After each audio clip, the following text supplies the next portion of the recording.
Hi, Up With People world. I am Donna Reed, and I traveled in Up With People in 1976, Cast A. If you've watched any of these videos, you should be able to check that off on a Jeopardy test. You should know that already. And my guest this morning is Deborah Baker. And I'm just going to say, before I have Deb tell us a little bit more about herself, that I have been interviewing and doing this now for about 2.5 years, and I have yet to have interviewed someone who is Native American. And that may be because we don't have as many Native Americans who have traveled. So, Deb, welcome. Thank you for joining. Yeah, Um, glad to be here. all right. So you put your name in there that probably was when you traveled, right? How do you pronounce that? Yes. Sikyakuku. Sikakuku. Sika. Yeah. Okay. Sikyakuku was my maiden name at the time that I traveled. And when did And you travel? When did you first travel? I traveled in 1981 with Cassie. Okay. C81. However, yeah, Sikyakuku. And that is a Hopi word coming from the Hopi tribe. So that is where I'm from. Okay. Located in northern Arizona. You were telling me like an And hour north of Winslow. Is that right? Is that what you? yes, and about an hour. So if you drive on Highway 87, which will take you north of Winslow, and you drive until the road ends, Yeah. you're in Second Mesa on the Hopi Reservation. You're there. And so for those of you that don't remember anything about Arizona or haven't driven through, if you're doing a Route 66 trip, you're probably going to stop in Winslow and you're going to go take a picture where the eagle's standing on a corner by the car and truck and Right. all that stuff. So do you prefer Deb or Deborah? Do you have a preference? Either way, Deb Okay. is fine. Okay. Yeah, my castmates created a nickname for me during our year. Oh, what was Uh, that? yeah, because they couldn't say my last name, and Yeah. I don't even remember who, but at some point I got the name Kuka. Puka. Oh, that's So fun. that's what my cast refers to me as. That's awesome. I had a nickname which I will not say here. My 1976 people will know it, and I'm still in therapy. No, I'm not. So, it's interesting you say that about your name because I interviewed a young man that traveled in 2013 or 14 with my son from South Africa.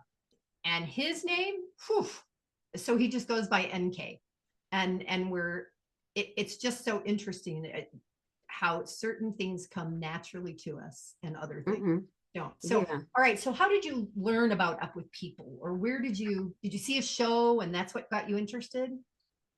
No, I never saw an Up With People show. I never even knew about Up With People. Wow. Um, because I was born and raised on the Hopi Reservation, at the time we did not have a local high school. Oh, So I'm one of the kids who had to leave the reservation and go to a boarding school or, whatever the case may be. So I'm still in that generation that I'm at the very end. Although there are still kids who are in boarding school today, but our experience was much different. wow. So because we didn't have a high school on the reservation, we had to leave Hopi. And so my parents had us enroll at Winslow High School, which is, just 60 miles away. Winslow is a public school, Okay. but they had dormitories there for Native kids. And Wow. so that's where we stayed. We stayed in the dorm and attended the public school.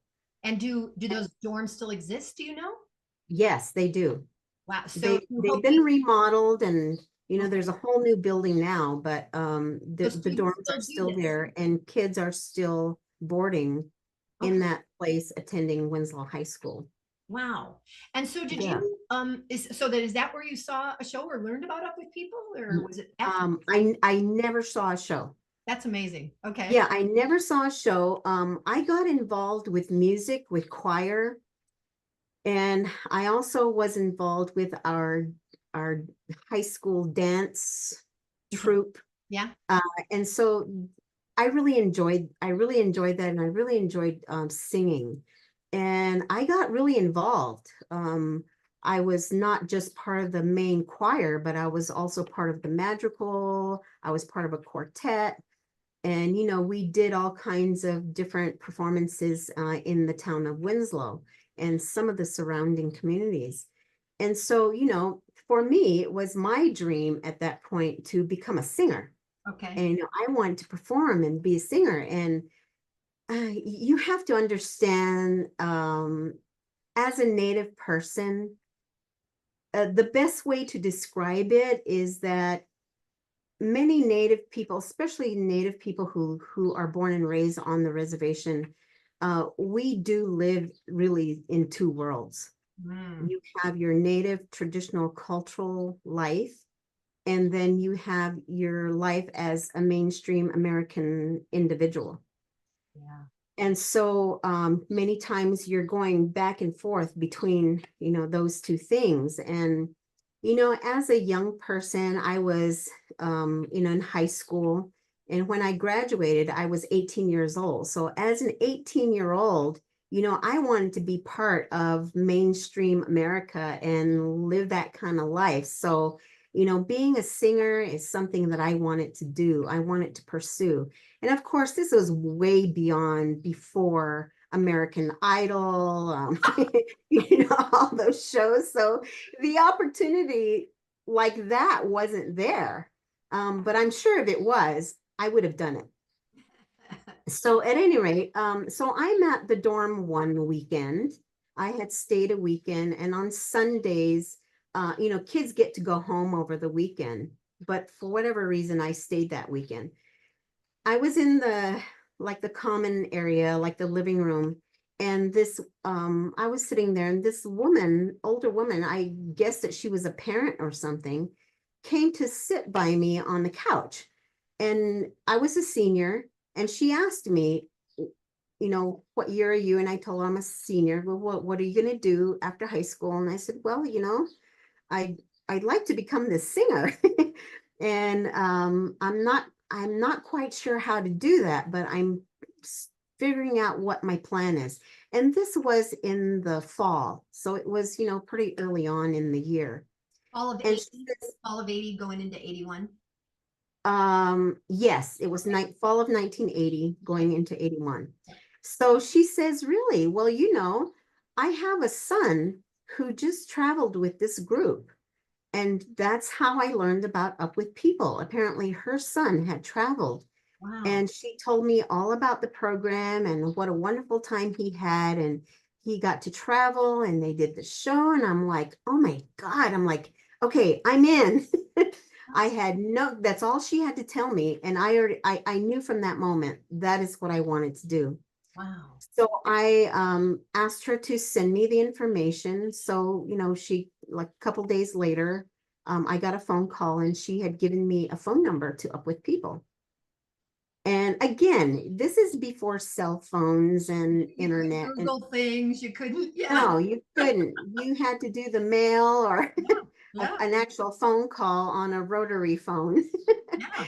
And so I got the number, and the dormitory there had a payphone. So I called Up With People and told them I had found out about the organization I was interested in joining, and what is my next step. So I don't remember who I spoke to, but about a week later, I get a package in an envelope in the mail, and it's an application to Up With People. So I didn't tell anyone. No one knew of my plans because, I had heard the statistics, like 5,000 people interview every year and only like 400 get selected. I'm like, oh God, what are my chances? So like, I'm not saying anything to anyone because if I don't get accepted, then no big deal. Right. Right. Yeah. But yeah. So yeah, so I filled out the application, put it back in the mail. So, and then, so this whole process takes time. And I must have been maybe near Christmas or maybe right after Christmas. It had to have been after Christmas. Um, I get another package in the mail, and it's from Up With People. So I open it up, and, I had everything sent to the dorm because, Oh, I okay. had everything sent to the Sneaky. dorm. Yeah. Yeah. So I opened and I remember this moment. It's just seared into my mind. there was this little hallway between the living room and the dining area. So there's this little hallway. So I go into the little hallway and open the envelope, and I open it. And the first words I see are, "Congratulations, Oh, you it have gives been me chills, Deb. with people." I'm like, "Oh my God, oh my God." And so I'm like jumping around and yelling, and everybody's like, "What's going on? What's going on?" Because I'm living there with how many other Yeah, yeah, young people. yeah. So Hmm. that was my introduction to Up With People. And I still didn't really know too much about the organization. Of course, they send a pamphlet and Yeah. stuff, and all I knew is that, you got to pay this tuition. I Well, was like, that's okay. So how much was tuition in 81? I believe the Remember? tuition was like $6,000, Okay. It was about just somewhere under around there. four. It was 3,900, I think, when I traveled in 76. So that would make sense, And so Yeah. did So you get yeah, it was. did you get any scholarships? I did. I Okay. did get a scholarship. And then, of course, I had to tell my parents because, because like I'm going. There was no ifs, ands, or buts about it. I was going. Oh, So I went home and told my family, and we started the fundraising, and I raised as much money as I could between January and May or May. June. Yeah, yeah. And I got a scholarship, and of course my parents, supported me with the rest of it. That's awesome. And That's awesome. I just remember making that trip to Tucson. My parents had an RV, so we piled all my stuff in the RV along with the family. I have 5 sisters, Okay. and so we all trekked down to Tucson Yeah. and getting there. And I just remember walking into, I don't even remember what building it was, but I remember walking into that building Probably to McHale or register. something. I don't know. Or was it, I don't remember where we first went. Yeah, but I remember walking into that building to register, to check in, and it was a huge room, and 3/4 of the room was filled with luggage. And I'm just like, oh my God. And all these people, I'm like, all right, okay, here we go. And So, so I want to go back to something that you said sure. because, when I started this, I said I've been talking to several people who are Native American, some who 100%, some raised on the res, some not, and some who embrace it and some who don't. And I had just watched a movie, and I had asked a friend of mine who's Navajo, who grew up in Chinle, if he spoke Navajo at home and what that was like, and and and the traditions. And in this movie, it's called, have you watched Fry Bread Face and Me? Have you seen it? No, So no, I it's haven't it's seen about it. a little kid in San Diego who's Native American, whose mother sends him to the res for the summer. and Okay. um and the culture shock for this kid who didn't ask to go there, doesn't want to be there, has an uncle who's, a grandma who only speaks Navajo, who he doesn't understand anything she's ever saying Yeah. and stuff. Oh And gosh. and as I think part of doing these interviews for me, and part of what I think is missing in our world right now, is understanding that we come from different places. So everything that's back here in our brains is the result of that, right? And Yes. and so I grew up in a town of 500 people settled by 9 German brothers. We have towns named after tribes. We have Mohican Hmm. State Park. But I didn't grow up with any Native Americans. So being here in Tucson has been, for 24 years now, a very different experience. Yeah. And those who left and never went back to the res, and those who stayed. But when you said two different worlds, tell me what that first week was like. Did you feel like, oh my God, I've really entered this other world at this point? Yes. Yes. You go through this mental transition. And you just know that, okay, I'm in this world now, and this is where I'm going to operate. And Okay. so, you just need to um follow the customs and ways of that mainstream world. And did you, were there any other Native Americans in your cast or that you know that traveled that year? Later, I learned that there was, I think at least one other. Her name is Rainey Edwards, Okay, and she and I met, and she's I believe she's part Navajo, okay, and she was with Cass D, so that's how I met her. okay. Because that year Cass D was actually traveling through Navajo. So they left Ah, Tucson and traveled through Navajo for 2 weeks. yeah. And so I got sent to travel with Cass D from Tucson. And Ah, so that's how I met Rainey. And so that was a weird feeling of, practicing and rehearsing with your own cast, and then you leave Tucson and like, oh no, I'm sorry, you're not getting on that bus. yeah, yeah, You're yeah, getting on this bus. And yeah. so I spent 2 weeks with Cast D because they were going through the Navajo reservation. And they wanted to have probably the representation of another. Yes. Yeah, And I so think that's how I met Rainey. But our first show was in a Gallup, so that's why. oh yeah, okay. Yeah.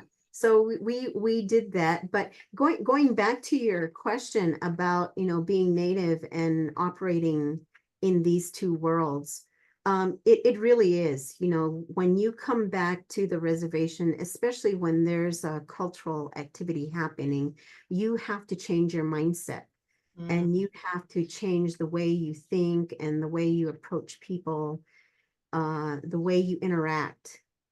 yeah, And where I come from in Hopi, the culture and tradition is still really, really intact.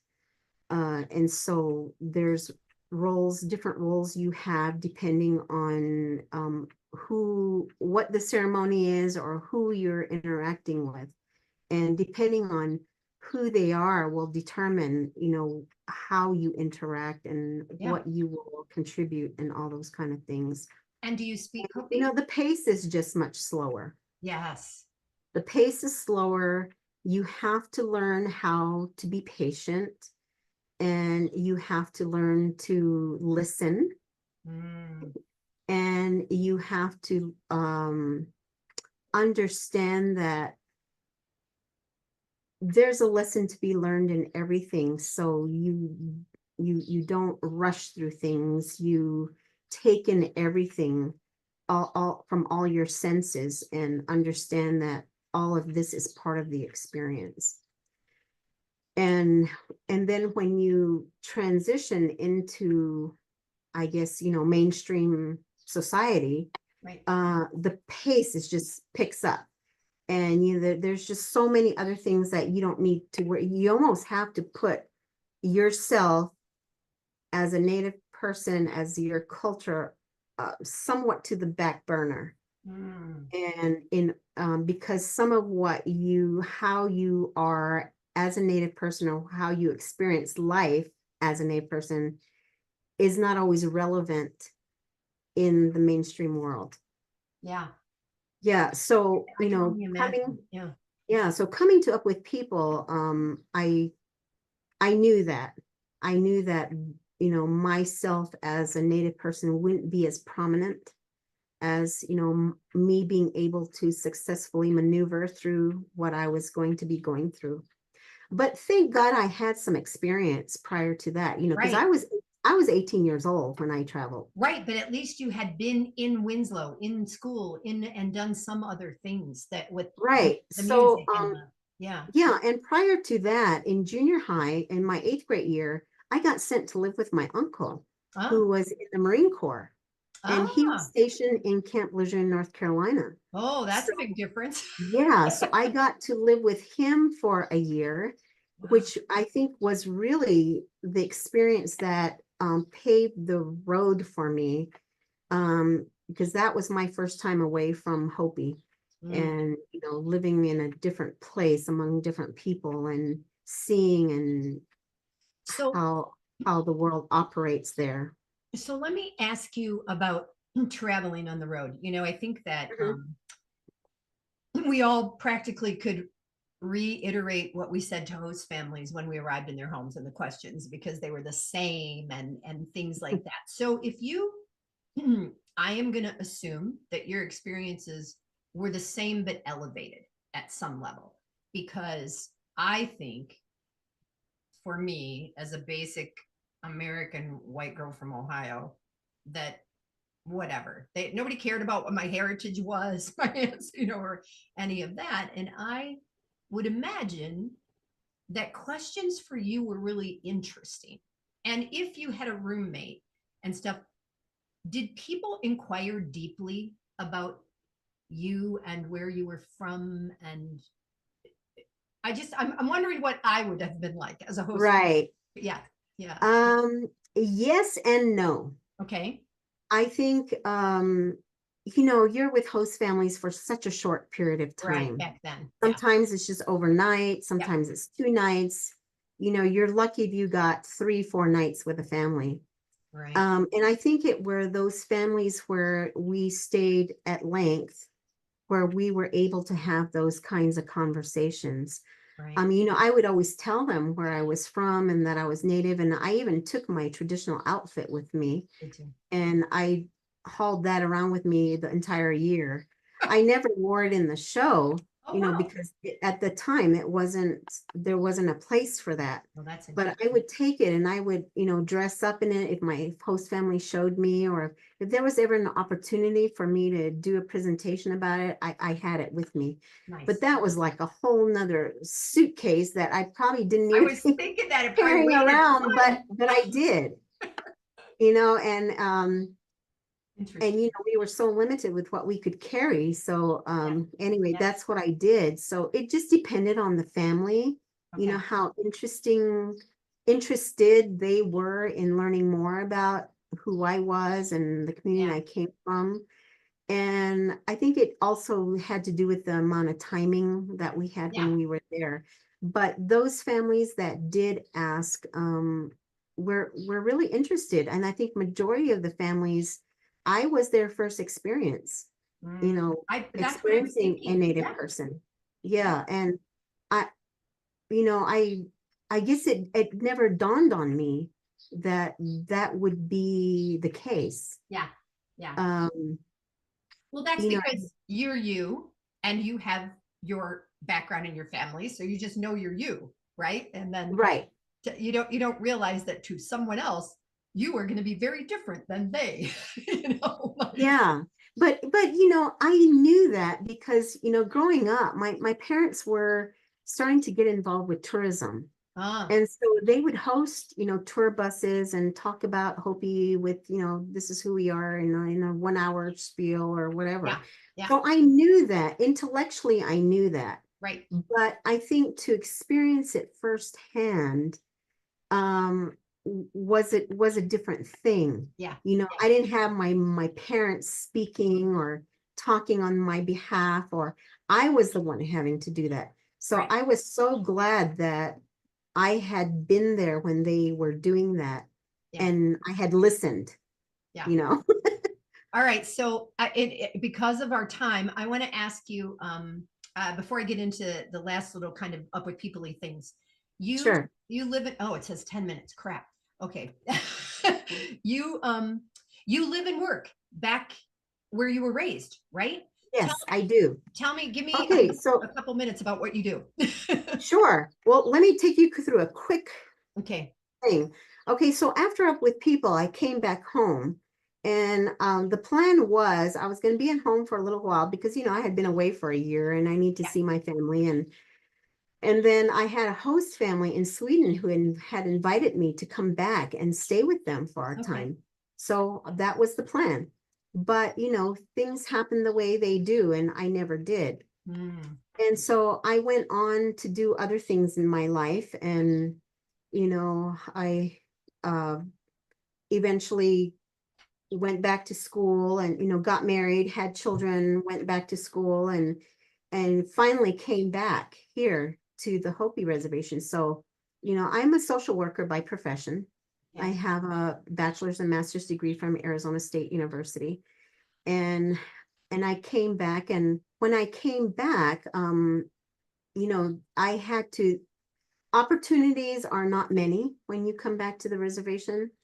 And so I had the chance to work in a school. So I said, okay, let me try that. I've never dreamed that I'd be working in a school. My husband is a high school PE teacher. Okay. So he's been working his entire career doing that. So I did, and I loved it. I loved it, and I've been working with schools since then. And so right now, I'm currently working at Hopi Day School, which is one of our elementary schools, and I'm the parent liaison. So I work with parents and families here at the school. You know, I support families. I try to get them involved in school, and I host parent programs, you know, to try to get them to connect with the school, things like that. So I want to make sure that I get this in, but you know, when I talk to alumni about where we go, is it the people or is it places, or you know, is it both? Because as I go through, how many years do I have left of life to travel, to go? Where do I want to go? Do I want to go back and see somebody again, or should I go somewhere I haven't been? But I want to come to where you are. You know, my son went to school in Flagstaff. I'm going to Pine Top this weekend, and I thought, Oh, I should come meet you in person. I should see. I haven't really been on a reservation. I've driven through the Navajo res, just traveling right. that direction, um, literally since the 70s. I just passed through, you know, Yeah.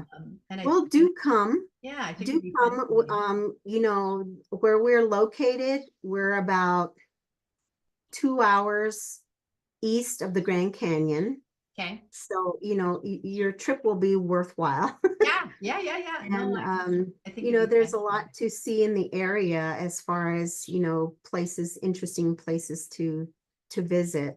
History. And on Hopi, you know, it's a special place. It really is. Many people who come here say that, Oh, that's that they interesting. just feel a sense of serenity, sense of peace when they come here. The Nice. landscape is beautiful. You know, where I live on top of the mesa, because that's, you know, Ooh, we wow. have three distinctive mesas. And my backyard, when I go to my backyard, I can see the San Francisco peaks from my backyard. Wow. I can see at nighttime sometimes the light rays of Winslow, and Oh, that's 60 miles away.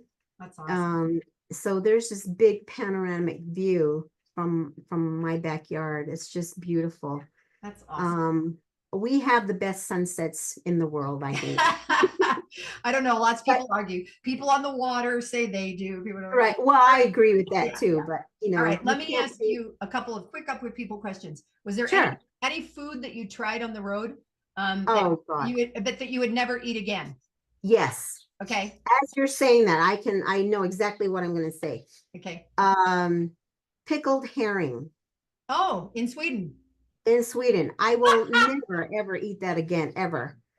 You know, I was very open-minded. I Yeah. tried things, Yeah. but no, that I just couldn't handle that. Well, So I would never try that. anything you had for the first time that you love and you appreciate now? Yeah, I was really well, of course, all the cheeses. Who could not Oh like yeah. all the cheeses in Europe? Right. But in Sweden, they also have this thing called milk. Okay. It's kind of like a Like a yogurty thing? cross between yogurt and a thick milk, Yeah. buttermilk or something. I don't know. Okay. But I was amazingly thought that was tasty because I don't do dairy very well, but you know, I like that. I enjoyed that. All I right. don't know how I would feel about it now. Yeah, I know, right? Right. Okay, we have 4 minutes. Oh, Favorite song from your show. well, you had asked a question also about what song did I think felt represented our year the Okay. best. Okay, then tell me Yeah. one. So I would say Shape It Up. Shape It Up because you know rap was just coming into play at that time. It was a strenuous, very upbeat song. I can picture uh, those costumes. Yeah, and you know, my cat, we were in the 80s, early Yeah, 80s. yeah, So yeah, we would have some cast members who would add like a yeah, headband or yeah. leg warmers. And Oh my yeah, when God. I look back at it and see pictures, like it just depicts Yeah, yeah, that era really yeah. well. That's fun. All right, I have to wrap it up. I want to ask you real quickly.